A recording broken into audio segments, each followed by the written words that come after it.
আমরা কোরআন দিয়ে আজকে কোরআনের পরিচয় নিব। কোরআনকে জিজ্ঞেস করবো যে কোরআন তুমি তোমার পরিচয় দাও। আমরা কিছু প্রশ্ন করব, দেখবেন কোরআন অবলীলায় উত্তর দিয়ে দিচ্ছে। তো শুরুতে একটা কথা বলে রাখা ভালো, আমরা কিন্তু কোরআনকে আমাদের বাংলাদেশে কোরআন শরীফ বলি। কি বলি? কিন্তু কোরআনে কোথাও কোরআনকে কোরআন শরীফ বলা হয়নি। শরীফ আপনি বলতে পারেন, শরীফ অর্থটা ভালোই, সম্মানিত কোরআন। কোরআন শরীফ মানে সম্মানিত কোরআন। কিন্তু আল্লাহ তাআলা কোরআনকে কোরআন শরীফ কোথাও বলেননি।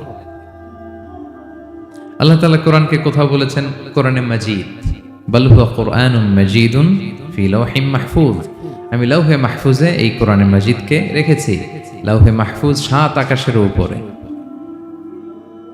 তুলুহু মা বাইনাস সামাই ওয়াল আরদ, আকাশ জমিন যত লম্বা লাওহে মাহফুজ ঠিক তত লম্বা। ওয়া আরদুহু মা বাইনাল মাশরিকি ইলাল মাগরিব, পৃথিবীর প্রাচ্য থেকে পাশ্চাত্য যত দূর, লাওহে মাহফুজ প্রশস্ততার দিক থেকে ঠিক তত দূর। এটা হচ্ছে কোরআনের বাড়ি 7 আকাশের উপরে। তা আল্লাহ বলেছেন বাল হুয়া কুরআনুম মাজিদ, কোরআনে মাজিদ বলছেন আল্লাহ, কোরআন শরীফ বলেন নাই। আরেক আয়াতে আল্লাহ তাআলা বলেছেন ইয়াসিন, তারপরে কি ওয়াল কুরআনিল হাকিম। তাহলে আরেক আয়াতে কোরআনে হাকিম বলেছেন, প্রজ্ঞাময় কোরআন, কোরআন শরীফ বলে নাই। সূরা ওয়াকিয়ার আরেক আয়াতে আল্লাহ তাআলা বলেছেন ইন্নাহু লাকুরআনুন কারীমুন ফি কিতাবিম মাকনুন, এখানে বলেছেন কোরআনে কারীম। সূরা হিজরের এক আয়াতে আল্লাহ বলেছেন কোরআনে আযীম, ওয়ালাকাদ আতাইনাকা সাবআম মিনাল মাসানি ওয়াল কুরআনাল আযীম। নবী হে, আপনাকে আমি নিত্য পাঠনীয় সপ্ত বাক্য দিয়েছি আর কোরআনে আযীম দিয়েছি। তাহলে আল্লাহ বললেন কোরআনে মাজিদ, তিনি বললেন কোরআনে হাকিম, তিনি বললেন কোরআনে কারীম, কোরআনে আযীম। কিন্তু এগুলো সব থেকে আমরা কি বলি? কোরআন শরীফ বলতে পারেন, অর্থ ভালোই, কিন্তু কোরআনে নাই, আল্লাহ তাআলা বলে নাই। আসুন কোরআন শরীফ বলার পাশাপাশি আমরা কোরআনে কারীম, কোরআনে মাজিদ এগুলো বলতে অভ্যস্ত হই, কারণ এভাবেই কোরআনকে পরিচয় দিয়েছেন আল্লাহ তাআলা। পারা যাবে তো ইনশাআল্লাহ? শুধু কোরআনই কোরআনের নাম নয়, এছাড়াও কোরআনের আরো অনেক নাম কোরআনে খুঁজে পাওয়া যায়। যেমন কোরআনের একটা নাম হচ্ছে আল কিতাব। কোরআনের একটা নাম কি? আল্লাহ তাআলা বলছেন মা ফাররাতনা ফিল কিতাবি মিন শাই, এই কিতাব, এই কোরআনে আমি কোনো কিছু বাকি রাখি নাই, সব বলে দিয়েছি। সব, ব্যক্তি জীবনে, পরিবারে, সমাজে, রাষ্ট্রে, রান্নাঘর থেকে শুরু করে বঙ্গভবন পর্যন্ত, কাঁথা সেলাই থেকে শুরু করে মহাকাশ পর্যন্ত সব আল্লাহ কোরআনে বলে দিয়েছে, কিছু বাকি রাখি নাই। তাহলে কোরআনের একটা নাম আল কিতাব, একটা নাম কি? কোরআনের আরেকটা নাম আল ফুরকান, সত্য মিথ্যার পার্থক্যকারী, the criterion between right and wrong. কোরআন পড়লে বোঝা যায় কোনটা সত্য কোনটা মিথ্যা। আল্লাহ তাআলা বলেন তাবারাকাল্লাযী নাযালাল ফুরকানা আলা আবদিহি লিয়াকুনা লিল আলামিনা নাযীরা। আমি কোরআনকে ফুরকান বানিয়ে পাঠিয়েছি যাতে করে বিশ্বনবী মানুষকে সতর্ক করতে পারেন। তাহলে একটা পেলাম কোরআনের নাম আল কিতাব, এরপরে দ্বিতীয়টা পেলাম আল ফুরকান। কোরআনের একটা নাম হচ্ছে আয-যিকির। আমরা অনেকে মনে করি শুধু সুবহানাল্লাহ, আলহামদুলিল্লাহ এগুলোই জিকির, না, কোরআনটাও একটা জিকির। কোরআনের একটা নাম হচ্ছে জিকির। আল্লাহ তাআলা বলছেন ইন্না নাহনু নাযালনা যিকরা ওয়া ইন্না লাহু লাহাফিযুন, নিশ্চয় আমি এই জিকিরকে মানে কোরআনকে নাজিল করেছি, আমি এই কোরআনকে সংরক্ষণ করব। তাহলে কোরআনের একটা নাম পেলাম আল কিতাব, একটা নাম পেলাম আল ফুরকান, একটা নাম পেলাম কি? জিকির। এরকম অনেকগুলো নাম কোরআনের আছে। শুনতে শুধু আমি সূরাতুল হাশরের 21 নম্বর আয়াত তেলাওয়াত করেছি। এখানে আল্লাহ তাআলা ইরশাদ করছেন যে এই কোরআনকে যদি আমি পাহাড়ের উপর নাজিল করতাম, লাউ আনজালনা হাযাল কুরআনা আলা জাবালিন লারাআইতাহু খাশিআম মুতাসাদ্দিআম মিন খাশিয়াতিল্লাহ। নবী হে, কোরআনকে যদি আমি পাহাড়ের উপর নাজিল করতাম, আপনি দেখতেন আল্লাহর ভয়ে এই পাহাড় ভেঙে চুরে খান খান হয়ে যেত। এটা এত গরুভার একটা বাণী কোরআন আল কারীম, পাহাড় ভেঙে যেত। পাহাড় কি চারটেখানে কথা? সুবিশাল পাহাড় আল্লাহ তাআলা পৃথিবীতে সৃষ্টি করে রেখেছেন। কিন্তু সেই কোরআন আল্লাহ কাদের উপর নাজিল করেছেন? আমাদের উপর। সো হিউজ রেসপন্সিবিলিটি, অনেক বড় দায়িত্ব। এই কোরআনকে আমরা বুঝি কিনা, কোরআনকে মানি কিনা, কোরআনের আইন সমাজে চাই কিনা, this is the burning question. নিজেকে নিজে প্রশ্ন করুন যে কোরআনের যে হকগুলো আছে আমরা আদায় করছি কিনা। এটা যেন তেন কোনো বাণী নয়, এটা আল্লাহ তাআলার পাঠানো বাণী, অনেক ভারী, অনেক ওজনওয়ালা বাণী। আল্লাহ তাআলা বলছেন ইন্না সানুলকি আলাইকা কওলান সাকিলা। নবী হে, আপনার কাছে আমি অনেক ভারী, হেভি ওয়েট ওয়ার্ড নাজিল করব। এটা অনেক ওজনের, এটা সিম্পল কোনো বিষয় নয়। এই কোরআন যখন রাসূল সাল্লাল্লাহু আলাইহি ওয়াসাল্লামের উপর নাজিল হতো, প্রচন্ড শীতের রাতে বিষ্ণু সাল্লাল্লাহু আলাইহি ওয়াসাল্লাম ঘামতেন। আম্মা জান আয়েশা বলেন, আমরা কম্বল মুড়ি দিয়েও থাকতে পারি না, এত শীত, কিন্তু বিশ্বনবী ঘেমে ঘর্মাক্ত হয়ে একাকার। ওটের উপর বসে থাকা অবস্থা যখন কোরআন নাজিল হতো, ওটগুলো মরুভূমির মধ্যে বসে পড়তো ডিরেক্টলি। কাফেলা চলছে চলছে, সাইয়েদনা জিবরাইল এসে কোরআন নাজিল করেছেন, কোরআনের ভারে ধপাস করে উট বসে যেত। যায়েদ ইবনে সাবিত রাদিয়াল্লাহু তাআলা আনহু কাতিবুল ওয়াহী, রাসূল সাল্লাল্লাহু আলাইহি ওয়াসাল্লামের একজন সাহাবী। রাসূল সাল্লাল্লাহু আলাইহি ওয়াসাল্লাম একবার যায়েদ রাদিয়াল্লাহু তাআলা আনহুর পায়ের মধ্যে মাথা রেখে শুয়েছিলেন, দীর্ঘক্ষণ শুয়ে থাকলেন। যায়েদ রাদিয়াল্লাহু তাআলা আনহু বলছেন, আমার কোনো কষ্টই হচ্ছে না। হঠাৎ করে কোরআন নাজিল হতে লাগলো। কি নাজিল হতে লাগলো? কোরআন। যায়েদ রাদিয়াল্লাহু তাআলা আনহু বলেন, দীর্ঘক্ষণ রাসূল সাল্লাল্লাহু আলাইহি ওয়াসাল্লাম আমার পায়ের উপর মাথা রেখে শুয়ে আছেন, কিন্তু আমি টেরই পাচ্ছি না। কিন্তু যখন কোরআন নাজিল হতে লাগলো, মনে হলো যে আমার পাটা ভেঙে খান খান হয়ে যাবে। রাসূল সাল্লাল্লাহু আলাইহি ওয়াসাল্লামের মাথার ওজন এত বেড়ে গেল, আমি আর রাসূল সাল্লাল্লাহু আলাইহি ওয়াসাল্লামকে রাখতেই পারছি না আমার পায়ের উপর। ইন্না সানুলকি আলাইকা কাওলান সাকিলা, নবী হে, আমি অনেক ভারী, হেভি ওয়েট ওয়ার্ডের কোরআন আপনার কাছে নাজিল করব। সো কোরআনটা এটা অনেক সম্মানিত একটা বাণী, আল্লাহ তাআলার বাণী, অনেক ভারী একটা বাণী। এটা পাহাড় সইতে পারে না, পাহাড় ভেঙে চূর্ণ বিচূর্ণ হয়ে যেত, সে কোরআনকে আল্লাহ তাআলা আমাদের উপর নাজিল করেছেন।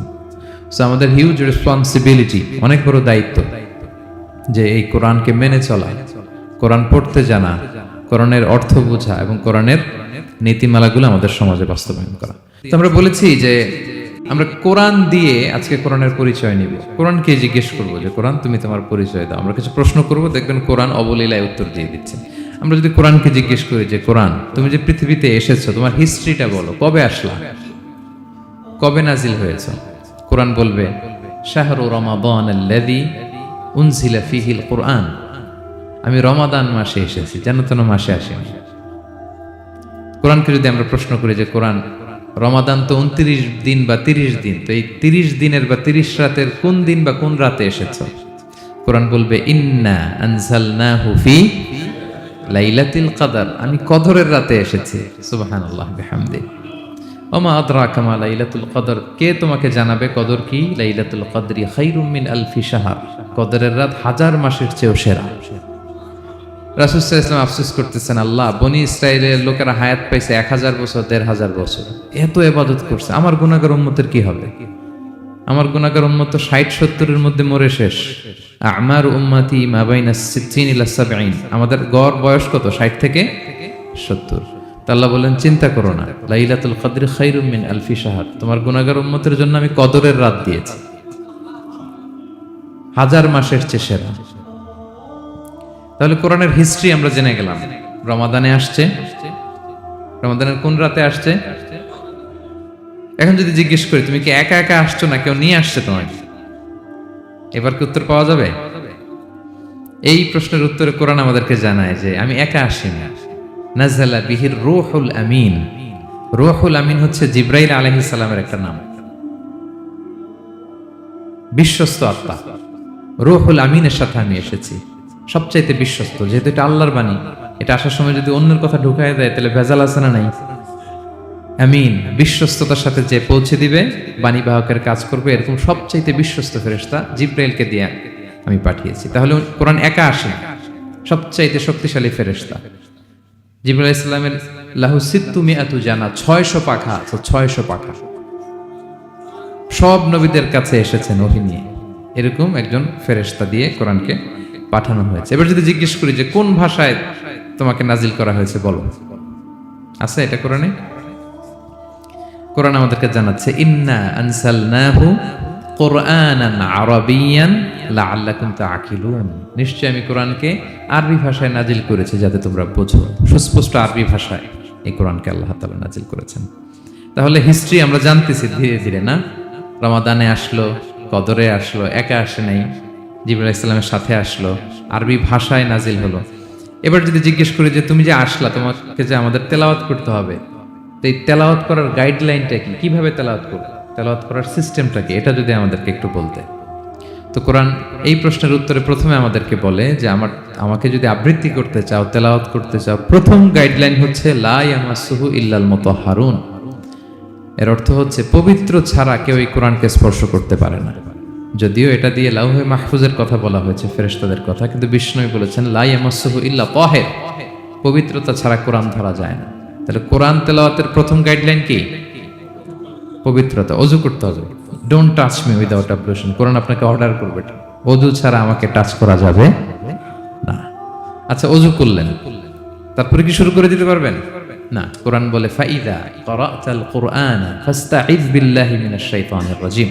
কোরআন পড়ার আগে তোমার যে সুস্পষ্ট দুশমন ওই শয়তানের ব্যাপারে আল্লাহর কাছে পানাহ চেয়ে নাও। মানে পড়ো আউযু বিল্লাহি মিনাশ শাইতানির রাজিম বিসমিল্লাহির রহমানির রহিম। তাহলে অজু করলেন, আউযু বিল্লাহ পড়লেন, বিসমিল্লাহ পড়লেন। এবার কি করতে হবে? এবার কোরআন বলছে যেমন মনে চায় তেমন পড়া যাবে না। তুমি গানের সুরে, ব্যান্ডের সুরে, হিপ হপ সুরে কোরআন পড়বা, এটা আল্লাহ কবুল করবে না। কোরআন বলছে ওয়ারাত্তিলিল কুরআনা তারতিলা, তারতিলের সাথে কোরআন পড়তে হবে, ধীর স্থির ভাবে কোরআন পড়তে হবে। তারতিল, আপনারা যারা কোরআন পড়বেন তারতিলের সাথে পড়বেন। What is তারতিল? আনাস রাদিয়াল্লাহু তাআলা আনহুকে জিজ্ঞেস করা হয়েছিল তারতিল কি, নবী কিভাবে তেলাওয়াত করতেন। তিনি বলেছিলেন ইয়ামুদ্দু বিহা সাওতাহু মাদ্দান। বিষ্ণু ইসলাম প্রতিটি আয়াত টেনে টেনে পড়তেন। কিভাবে? টেনে টেনে পড়তেন। আবার বিষ্ণু ইসলামের স্ত্রী উম্মে সালামা রাদিয়াল্লাহু তাআলা আনহা তিনি বলতেন ইয়াকাত্তিউ কিরাআতাহু আয়াতান আয়াতান। বিষ্ণু ইসলাম প্রতিটি আয়াত শেষে থামতেন, এক আয়াত পড়ে থেমে আরেক আয়াত, আবার থেমে আরেক আয়াত। তো পড়ার গাইডলাইন কি পেলাম? প্রথমে কি করতে হবে? ওযু করতে হবে, পবিত্রতা।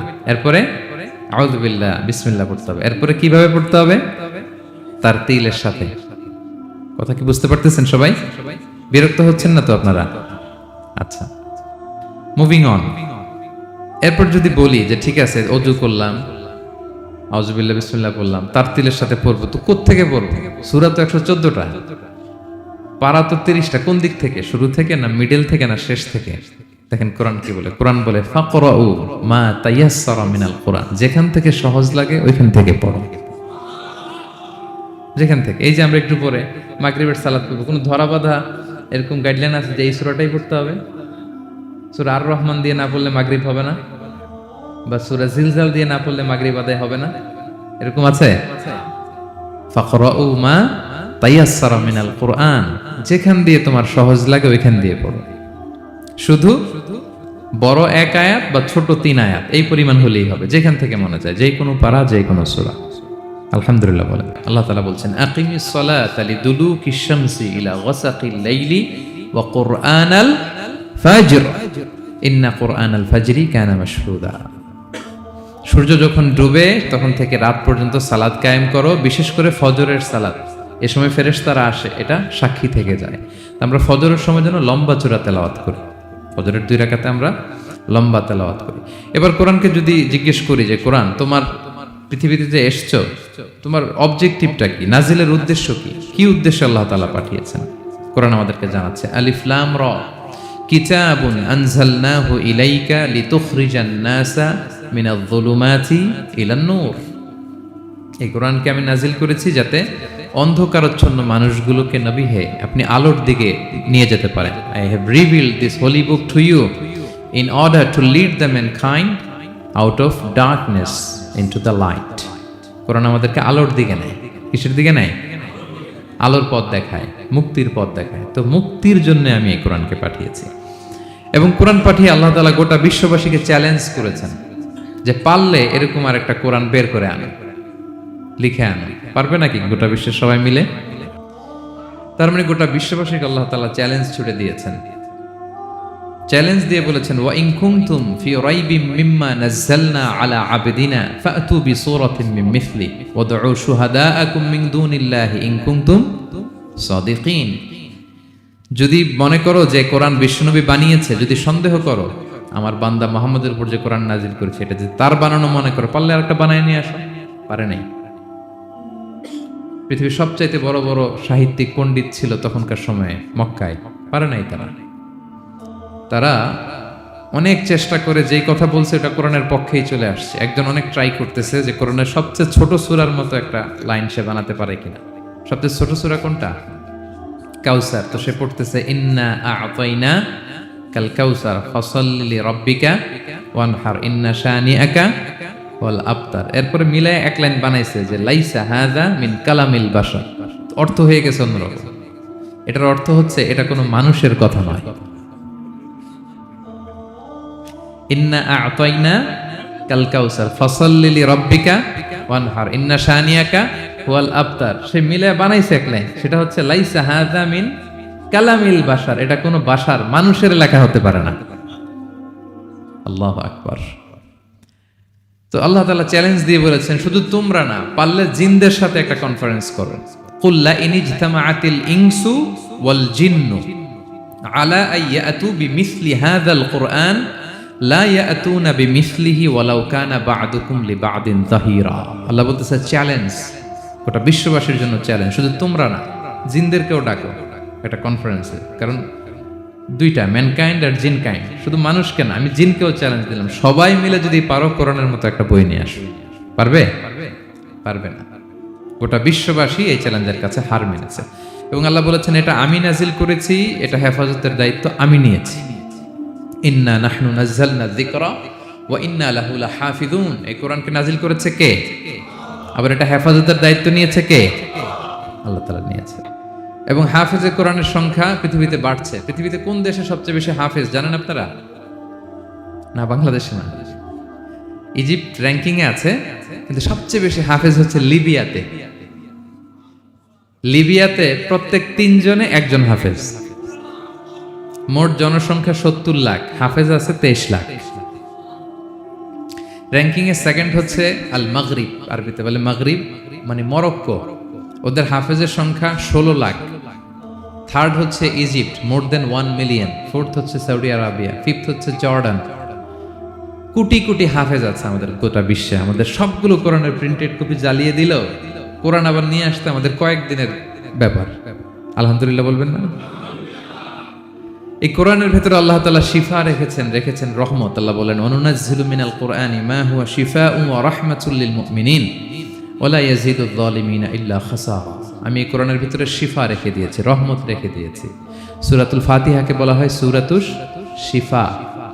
অসুস্থ ব্যক্তির গায়ে আপনি ফু দিতে দেরি, সুস্থ হতে দেরি হয় না। কিন্তু ওই ঈমানটা থাকতে হবে, ওই ঈমান নিয়ে, ওই আমল নিয়ে যদি আপনি রিসাইট করে ফু দেন, আল্লাহ তাআলা সুস্থ করে দেবেন। এবং এই কোরআন আপনাকে বিপদ থেকে উদ্ধার করতে পারে, কারণ কোরআন আল্লাহর সিফাত, এটা আল্লাহর একটা সিফাত। এটা পরে আপনি আল্লাহর কাছে দোয়া করলে আপনাকে বিপদ থেকে উদ্ধার করবে। আল্লাহ তাআলা বলছেন ওয়া ইযা ক্বারা'তাল কুরআনা জাআলনা বাইনাকা ওয়া বাইনাল্লাযীনা লা ইউমিনুনা বিল আখিরাতি হিজাবাম মাসতুরা। নবী হে, আপনি যখন কোরআন তেলাওয়াত করেন তখন আপনার আর কাফেরদের মাঝে আমি পর্দা ঢেলে দেই। পর্দা, কাফেররা আপনারা দেখে না। সুবহানাল্লাহ। সূরা লাহাব যখন নাজিল হলো, তাব্বাত ইয়াদা আবি লাহাবি ওয়া তাব, ধ্বংস হোক, নিপাত যাক আবু লাহাবের 2 হাত। আবু লাহাব কে ছিল বলেন তো? বিশ্বনবীর চাচা। তো এই আয়াত যখন নাজিল হলো, চাচার বদনাম যখন এই আয়াতে আসলো, চাচি উম্মে জামিল খুব রেগে গেল। সে যখন নমুসলিমদের কাছে শুনতে আরম্ভ করলো, কি আমার স্বামীর ব্যাপারে কটূক্তি, আজকে মুহাম্মদের খবর আছে। আতাইনা ওয়া আবাইনা ওয়া আমরাহু কালাইনা, আজকে মুহাম্মদের একদিন আর আমার একদিন, একটা এসপারস্পার করে ছাড়বো। রেগে মেগে, খুব জাদ্রের মহিলা ছিলেন, আসতেছে। তো বিষ্ণু ইসা ইসলাম কাবা ঘরের পাশে আবু বকর রাদিয়াল্লাহু তাআলা আনহুকে নিয়ে বসা। তো আবু বকর রাদিয়াল্লাহু তাআলা আনহু এই দৃশ্য দেখে বললেন, ইয়া রাসূলুল্লাহ, আপনি এখান থেকে চলে যান, উম্মে জামিল এসে আক্রমণ করবে আপনার উপর। আল্লাহ রাসূল বললেন, আবু বকর তুমি ভয় পেও না, আমি জাস্ট একটু কোরআন তেলাওয়াত করব, এরপরে কি হয় দেখো। বিষ্ণু ইসা ইসলাম কোরআন তেলাওয়াত করতে লাগলেন। আর রেগে মেগে আগুন হয়ে উম্মে জামিল আসছে, এসে আবু বকরকে বলতেছে, এই আবু বকর, তোমার বন্ধু মুহাম্মদ কোথায় বলো। পাশেই কিন্তু বিশ্বনবী বসা, কিন্তু সে চোখে দেখে না। সুবহানাল্লাহি ওয়া বিহামদিহি জাআলনা বাইনাকা ওয়া বাইনাল্লাযীনা লা ইউমিনুনা বিল আখিরাতি হিজাবাম মাসতুরা। নবী, আপনি যখন কোরআন পড়েন, কাফেরদের আর আপনার মাঝে আমি কি এঁটে দেই? পর্দা এঁটে দেই, ওরা দেখে না। আপনি বিপদে পড়ছেন, আপনি কোরআন পড়েন, আপনার শত্রু আপনাকে দেখবে না। অনেক চেষ্টা করেছিল মক্কায় কুরাইশরা রাসূল সাল্লাল্লাহু আলাইহি ওয়াসাল্লামের এই কোরআনে বাধা দিতে, যাতে এই কোরআনের কথা শুনতে না পারে। কারণ যারাই বিশ্বনবীর কণ্ঠের তেলাওয়াত শুনতো, এরাই মুগ্ধ হয়ে কালিমা পড়ে মুসলমান হয়ে যেত। তারা ডিস্টার্ব করত কোরআনের মাহফিলে। وقال الذين كفروا لا تسمعوا لهذا القرآن والغوا فيه لعلكم تغلبون। তারা বলতো যে মুহাম্মদের কণ্ঠের কোরআন তোমরা শুনবে না, বরং ডিস্টার্ব করবে। কি করবে? তো আবু জাহেল যখন ঘোষণা দিল তখন বিশ্বনবী তেলাওয়াত করলে ওরা শীষ দিত, হুইসেল বাজাতো, মোকাআও ওয়া তাসদিয়া, হুইসেল বাজাতো আর হাততালি দিত এরকম। তো হাততালি দিয়ে যাতে বিশ্বনবীর সাউন্ডটা অন্যরা না শুনে, বিশ্বনবীর চারদিকে ঘিরে হুইসেল মারতো আর হাততালি দিত। তো বিষ্ণু ইসলাম কোরআনের কথা যখন শোনাতেন, বিষ্ণুনবীর কণ্ঠের তেলাওয়াত শুনেই অনেকে কালিমা পড়ে মুসলমান হয়ে যেত। তো আবু জাহেল কোনো দিশা না পেয়ে পরে মক্কার যে পার্লামেন্ট দারুন নদওয়াতে বিল উত্থাপন করলো যে আজকে থেকে মুহাম্মাদের কণ্ঠের তেলাওয়াত কেউ শুনতে পারবে না, কেউ শুনতে পারবে না। তো মজার ব্যাপার হচ্ছে সবাইকে না করে লুকায় লুকায় সে নিজেই শুনতে যায়, কারণ সে তো আরব হওয়ার ফলে কোরআনের যে ভাষা শৈলী, যে প্রাঞ্জল বাক্য বিন্যাস, শব্দের বুনন, এটা শুনে সে অবাক হয়ে যায় যে এত সুন্দর বাক্য বিন্যাস কিভাবে হতে পারে। তো সবাইকে দিনের বেলা নিষেধ করে, রাত্রিবেলা বিষ্ণু ইসলাম রিভাইজ করতেন, লুকায় লুকায় ওনার ঘরের পিছনে যেয়ে শুনতো। শুধু সেই না, তার ডান হাত বা হাত Walid ibn Mughira, Utba Shaiba, Utba ibn Mughira, Shaiba ibn Mughira, Walid ibn Mughira, এরা সবাই কি করতো? লুকিয়ে লুকিয়ে কোরআন শুনতো। পরে বিশ্বনবী যখন ঘুমের প্রস্তুতি নিতেন সব ফিরে আসতো, ফিরে আসার সময় সবার দেখা হয়ে যেত। তারা লজ্জিত হতো, সবাই বলতো আবু জাহেল ঘটনা কি, দিনের বেলা তুমি শুনতে নিষেধ করো, রাতে তো তুমিই চলে আসো। তো সে বললো আজকে কঠিন দারুন নাদওয়ার পার্লামেন্টে বিল পাস করব, যে এমনটা করবে এই শাস্তি মাথার চুল কামিয়ে মক্কার বাজারে ঘোরানো হবে। তো এই বিল যেদিন পাশ হয়েছে আবু জাহেল ওই দিন নিশ্চিত ভাবতেছে আজকে যে বিল পাস করছে কেউ তো যাবে না, আমি একটু যাই। মানে আজকে যে কঠিন শাস্তির ঘোষণা দিছি আজকে কেউ এই স্পর্ধা দেখাবে না। মুহাম্মদ তো তেলাওয়াত শুরু করে দিয়েছে, কি যে মধুর বাণী, যাই একটু শুনে আসি। ওয়ালিদ ইবনে মুগিরারও একই প্ল্যান যে আজকে আবু জাহেল যে টাইট দিছে কেউ যাবে না, আমি একটু যাই। তো এইভাবে সবাই লুকিয়ে লুকিয়ে বিষ্ণুনবীর ওখানে যেয়ে হাজির, মন্ত্রমুগ্ধ তেলাওয়াত শুনছে। বিষ্ণুনবীর তেলাওয়াত শেষ, ফিরে যখন আসতেছে, ফিরে আসার রাস্তায় আবার দেখা হয়ে গেছে। তো এইভাবে তারা কোরআনকে বাধা দিতে যেয়ে বারবার নিজেরা লজ্জিত হতো। এবং হজের মৌসুমে যখন ভিন দেশ থেকে লোকেরা আসতো, মক্কার যে এন্ট্রিগুলো আছে আবু জাহেল লোক বসিয়ে রাখতো, বলতো যে সবাইকে বলবা এখানে একটা উন্মাদ লোক আছে, বীর বীর করে কি যেন বলে, নাম তার মোহাম্মদ, তোমরা হজ করতে আসো, হজ করো, জমজমের পানি খাও, সাফা মারোয়ায় দৌড়াও, কিন্তু এই মোহাম্মদের কাছেও যাবা, গেলেই পাগল হয়ে যাও। মানুষের একটা অভ্যাস আছে, আল ইনসানু হারিসুন আলা মা মুনিয়া, মানুষের যেটা করতে না বলা হয় বেশি, মানুষ এটা করে বেশি। তো রাসূল মুহাম্মদের কথা কিন্তু ভিনদেশীরা জানতোই না। মুহাম্মদের কাছে যেও না যখন বলছে, সবাই মনে মনে প্ল্যান করে নিছে আর যাই করি আর না করি মুহাম্মদের দেখে যাইতে হবে। তো এরা হস্টস করে সবাই খুঁজতো, হু ইজ দিস মুহাম্মদ, কে এই মুহাম্মদ। রাসূল সাল্লাল্লাহু আলাইহি ওয়াসাল্লামের কাছে আসতো, রাসূল সাল্লাল্লাহু আলাইহি ওয়াসাল্লামের তেলাওয়াত তো অনেক দূরে, চেহারা দেখে অনেকে কালিমা পড়ে মুসলমান হয়ে যেত। এত নুরানি চেহারা বিশ্বনবী ছিল, এত সুন্দর তেলাওয়াত ছিল। প্রিয় ভাইরা, সেই কোরআনকে আল্লাহ তাআলা বলছেন যে পাহাড়ের উপর যদি নাজিল করতাম, পাহাড় ভেঙে কি হতো? চুরমার হয়ে যেত। পাহাড়ের উপর নাজিল না করে কার উপর নাজিল করছে? আমাদের উপর নাজিল করছে। আমাদের হিউজ রেসপন্সিবিলিটি, এই কোরআনকে আমাদের বুঝতে হবে, জানতে হবে। কোরআন শুদ্ধভাবে পড়ার প্রচেষ্টা চালাবেন তো, রেগুলার কোরআনের অর্থ বুঝবেন তো, কোরআনের মাহফিলগুলোতে আসবেন তো, কোরআনের পক্ষে থাকবেন তো সবাই। ছোট্ট একটা গল্প দিয়ে শেষ করি। গল্পটা বর্ণনা করেছেন ইবনু হিব্বান ওনার একটা গ্রন্থের নাম রওদাতুল উকালা। ওনার নাম হচ্ছে আব্দুল্লাহ ইবনে মুবারক, অনেক বড় মুহাদ্দিস, ইমাম বুখারীর উস্তাদ। হজে গিয়েছিলেন, হজ বিশ্বনবীর কবর জিয়ারত শেষে হজ করে ফিরতেছেন। হঠাৎ তিনি দেখতে পেলেন মরুভূমিতে কাপড় জড়িয়ে, চাদর জড়িয়ে এক বৃদ্ধা মহিলা শুয়ে আছেন। গল্পটার নাম হচ্ছে আল মুতাকাল্লিমাতু বিল কোরআন, মানে যে নারী সবসময় শুধু কোরআন দিয়ে কথা বলে। গল্পের নাম কি? যে নারী শুধু কি দিয়ে কথা বলে? কোরআন দিয়ে কথা বলে। হজ করে ফিরতেছেন, হঠাৎ দেখেন এক বৃদ্ধা মহিলা, বয়স্ক মহিলা, চাদর গায়ে দিয়ে শুয়ে আছে। উনি কাছে গেলেন, যে সালাম দিলেন, আসসালামু আলাইকুম রাহমাতুল্লাহ। সালামের উত্তরে বৃদ্ধা মহিলা স্বাভাবিকভাবে উত্তর না দিয়ে একটা কোরআনের আয়াত তেলাওয়াত করলেন। তিনি তেলাওয়াত করলেন সালামুন কাওলাম মির রাব্বির রহিম, মানে দয়াময় প্রতিপালক আল্লাহর পক্ষ থেকে তোমার প্রতিও সালাম। এটা একটা কোরআনের আয়াত, কিন্তু এটা দিয়ে উত্তর হয়ে যায় সালামের। কি বলেন? আচ্ছা, গেল। এবার আব্দুল্লাহ ইবনে মুবারক জিজ্ঞেস করলেন মাযা তাসনাঈনা ফি হাযাল মাকান, এখানে কি করেন আপনি, কি করতেছেন একা একা? এই প্রশ্নের উত্তরও ভদ্রমহিলা একটা কোরআনের আয়াত তেলাওয়াত করে দিলেন। উনি তেলাওয়াত করলেন, ওমাই ইউদলিল ফালা হাদিয়া লাহ, মানে আল্লাহ যার পথ ভুলায় দেয় তার পথ দেখানোর কেউ নাই। মানে বুঝাইতে চাইলেন আমি পথ হারাই ফেলছি। কি বুঝাইতে চাইলেন? পথ হারাই ফেলছি, মানে উনি এমন ভাবে কোরআনের আয়াত চুজ করে যাতে উত্তর হয়ে যায়।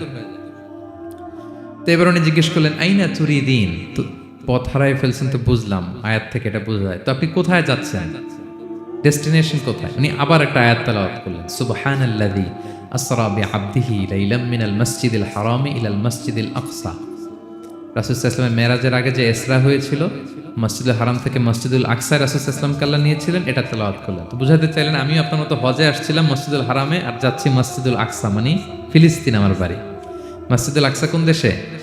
ফিলিস্তিনে। আয়াত এমন ভাবে উনি পিক করেন যাতে করে উত্তর হয়ে যায়। উনি বোঝাতে চাইলেন আমিও হজ করতে এসেছিলাম, যাচ্ছি কোথায়? ফিলিস্তিন, মসজিদুল আকসা যে দেশে আছে। তো উনিও বুঝে গেলেন যে তাহলে আপনি মসজিদুল আকসায় যাচ্ছেন। তো এবার জিজ্ঞেস করলেন, আনতুম মুনযু কাম ফি হাযাল মাকান, তো এখানে একা একা পড়ে আছেন কয়দিন?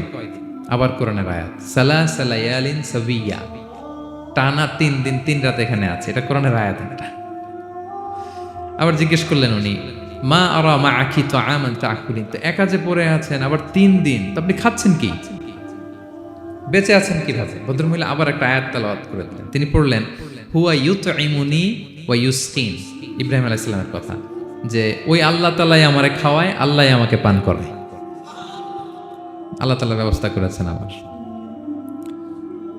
এইবার উনি অবাক হচ্ছেন, আমি এত বড় মুহাদ্দিস আব্দুল্লাহ ইবনে মুবারক ইমাম বুখারীর উস্তাদ, আমি স্বাভাবিকভাবে কথা বলি আর যাই প্রশ্ন করি একটা আয়াত তেলাওয়াত করে দেয় আর ওটা দিয়ে উত্তর হয়ে যায়। কি মহিলার সন্ধান পেলাম? তো উনি বলতেছে, ফাবি আইয়ি শাইইন তাতাওয়াদ্দাইন, 3 দিন যে এখানে আছেন মরুভূমির বালুর মধ্যে, ওযু করেন কিভাবে? উনি আবার একটা আয়াত তেলাওয়াত করলেন, ফা ইন লাম তাজিদু মাআন ফাতায়াম্মামু সাঈদান তাইয়্যিবা। আল্লাহ আয়াতে বলেছেন যদি তোমরা পানি না পাও পবিত্র মাটি দিয়ে তায়াম্মুম করে নিও। তো বুঝাতে চাইলেন পানি নাই তো কি হয়েছে, বালু তো, আমি তায়াম্মুম করে নামাজ পড়ি। আল্লাহু আকবার। এবার উনি বললেন, ইন্না মাইয়া তাআমান আলা তাকুলিন, আমার ব্যাগে তো কিছু খাবার আছে, আপনি কিছু খাবেন? আবার কোরআনের আয়াত, সুম্মা আতিম্মু সিয়ামা ইলাল লাইল, আল্লাহ এক আয়াতে বলেছেন তোমরা রোজা ফজর থেকে শুরু করে সন্ধ্যা পর্যন্ত পূর্ণ করো। তো বুঝালেন আমি রোজা রাখছি। কি বুঝালেন? রোজা রেখেছে। এবার উনি একটু মাসালা খাটাইতে চাইলেন, ভাবলেন যে বুড়ি তুমি আমার সাথে শুধু কোরআন দিয়ে উত্তর দিচ্ছ, দাঁড়াও তোমাকে আমি আটকাইতেছি। উনি মাসালা খাটাইলেন যে ফাকুলতু লাহা লাইসা হাদা শাহরু রমাদান, তো রোজা রাখছেন মানে এটা তো রমজান মাস না, হজ করে ফিরতেছি আমরা জিলহজ মাসের শেষের দিক, কিসের রোজা? ওই মহিলা আবার একটা আয়াত তেলাওয়াত করলেন যে ওমান তাতাওয়া খায়রান ফা ইন্নাল্লাহা শাকিরুন আলিম, আমি রমজানের ফরজ রোজা তো রাখিনি, এখন আমি নফল রোজা রেখেছি। আয়াতের অর্থ হচ্ছে তোমরা নফল যা করো এগুলোর প্রতিদান আল্লাহ তোমাদের বুঝিয়ে দেবে। রমজান না ঠিক আছে জিলহজ, কিন্তু আমি কি রোজা রেখেছি? নফল রোজা। এইবার উনি ধরছেন মাসালা, এবার বলতেছে উবি হালান আল ইফতার ফিস সাফার, সফরে তো রোজা ভাঙা যায় আছে, রোজা তো ভাঙা যায়, খান একটু। এবার উনি কোরআন থেকে আবার তেলাওয়াত করলেন, ওয়া আনতা সুমু খায়রুল লাকুম ইন কুনতুম তা'লামুন, আল্লাহ যে আয়াতে বলেছেন যে সফরে রোজা ভাঙা জায়েজ আছে, ওই আয়াতের শেষে আবার আল্লাহ বলছেন যদি রাখো সওয়াব বেশি পাবে। কেউ অসুস্থ হলে রোজা ভাঙবে, সফরে রোজা ভাঙবে, এই আয়াতের শেষে হচ্ছে ওয়া আনতা সুমু খায়রুল লাকুম ইন কুনতুম তা'লামুন, তবে রোজা যদি রাখো এটা ভালো যদি তোমরা বুঝতে। এবার উনি আর যাবে কোথায়? দিশেহারা হয়ে এবার জিজ্ঞেসই করে ফেলছে, লিমাদা লা তুকাল্লিমিনি মিসলা মা উকাল্লিমুকি, আচ্ছা মা এবার বলেন আমি আপনার সাথে যেভাবে কথা বলি আপনি এইভাবে কথা বলেন না কেন? কিছু জিজ্ঞেস করলে কোরআনের আয়াত বলেন কেন? আমি কথা বলতেছি আপনি আমার সাথে এভাবে কথা বলেন, কিছু জিজ্ঞেস করলে কোরআনের আয়াত কেন? এটার উত্তরে উনি আরেকটা কোরআনের আয়াত উনি পড়লেন, মা ইয়ালফিযু মিন কাওলিন ইল্লা লাদাইহি রাকীবুন আতীদ, আল্লাহ বলেছেন তোমরা মুখ দিয়ে যাই বের করো এটা লিখে রাখার জন্য 2 কাঁধে রাকীব আতীদ আছে, তুলে রাখে। তার মানে আমি যে তোমার সাথে কথা বলতেছি প্রত্যেকটাই তো রেকর্ডেড হয়, রেজিস্টার্ড হয়। সো এমন কিছু বলি যেটাতে সওয়াব হয়, যেটাতে ভুল না হয়। আল্লাহু আকবার, সুবহানাল্লাহ। কি নারী ছিল, কেমন নারী তিনি ছিলেন? কি পুরো ঘটনাটা শুনবেন? হ্যাঁ, শেষ করব ঘটনাটা। আচ্ছা, তো উনি অবাক হলেন যে কি মহিলা, এরকম মহিয়সী গরিয়সী নারীও পৃথিবীতে আছে। তিনি বললেন, ঠিক আছে মা, আপনি যেহেতু পথ হারাই ফেলছেন, আমার উটটাকে আমি নিয়ে আসি। ফাহাল্লাকা আন আহমিলুকি আলা নাখাতি হাদিহি ফাতুদরিকিল কাফেলা, আমার উটটা নিয়ে আসি, উটে বসেন, আমি আপনাকে এগিয়ে দিয়ে কাফেলাতে যুক্ত করে দেই। আপনি কি রাজি আমার উটে বসবেন? আবার কোরআনের আয়াত, ওমা তাফআলু মিন খাইরিন ফাইনাল্লাহা বিহি আলিম, তোমরা যত ভালো কাজ করো আল্লাহ সেটা জানেন, মানে তোমার এই ভালো কাজ আল্লাহ জানেন, আল্লাহ এর প্রতিদান দিবেন। কলা ফানাখতু নাখাতি, আমি উট বসালাম এবং বললাম ওঠেন। উনি যখন উঠতেছে আমি এভাবে তাকায় আছি, তা আমি যে তাকায় আছি উনি একটা আয়াত তেলাওয়াত করলেন যে কুল্লিল মুমিনিনা ইয়াগুদ্দু মিন আবসারিহিম, এর অর্থ হচ্ছে নবী হে মুমিনদেরকে বলুন তারা যেন পরনারী দেখে তাকায় না থাকে, চোখ যেন নিচে রাখে, তারা যেন চক্ষু অবনমিত করে।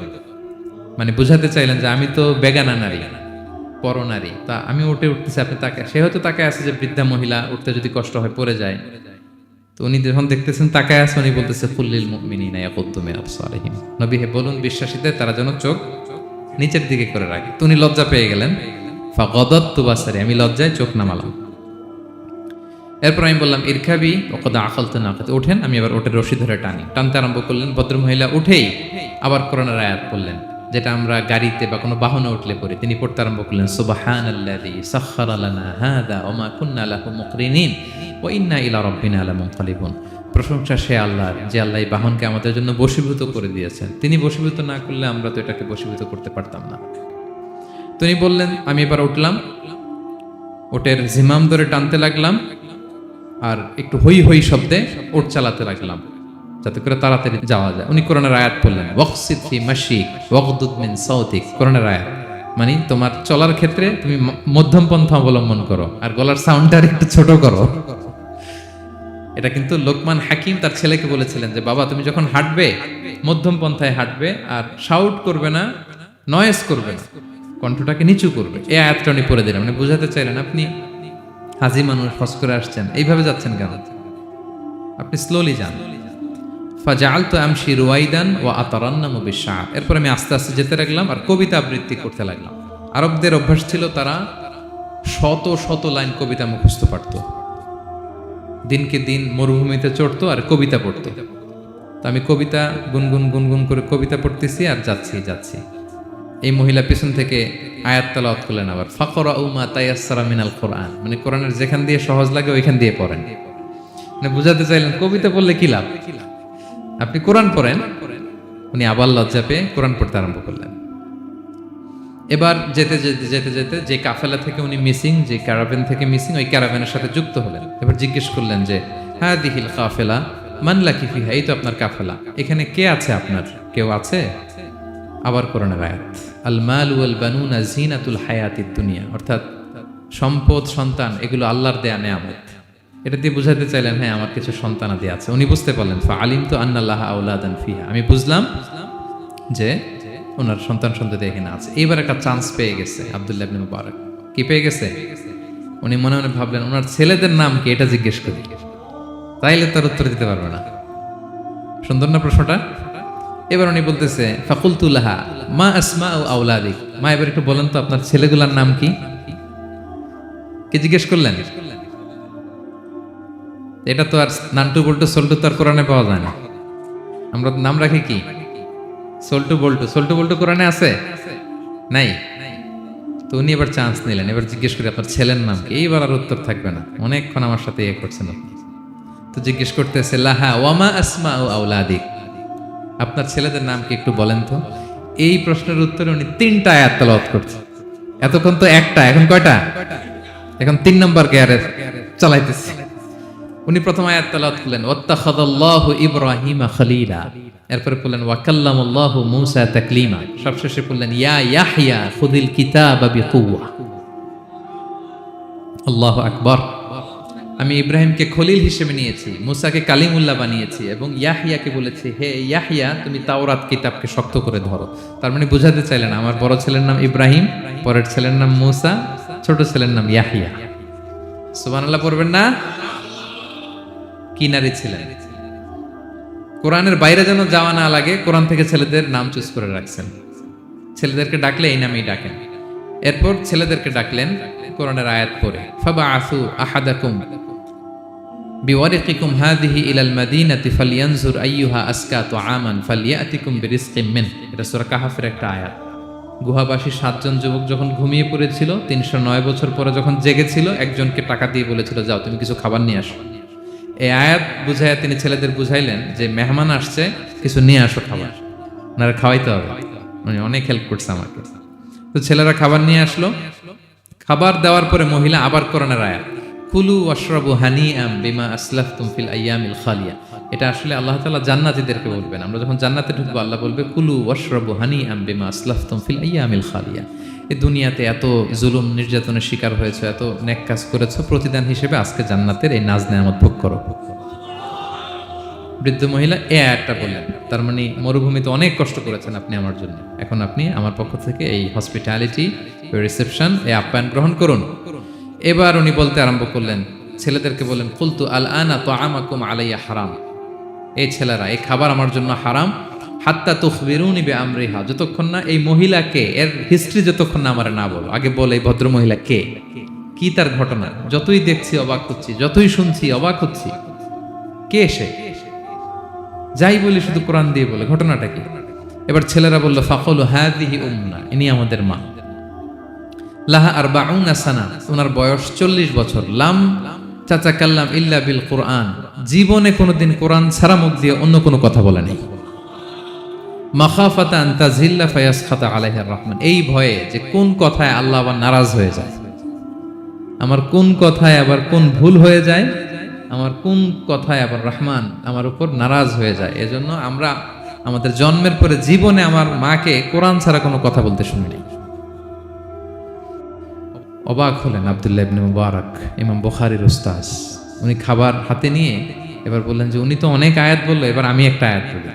খাবারটা নিয়ে উনি পড়তে আরম্ভ করলেন। ফাকুলতু, উনি বললেন, আমি বললাম, যালিকা ফাদলুল্লাহি ইউতিহি মাইয়াশা, এটা আল্লাহর বিশেষ অনুগ্রহ, ফজল, এটা আল্লাহ সবাইরে দেয়, যাকে চায় তাকে দেয়। সুবহানাল্লাহ পড়ে।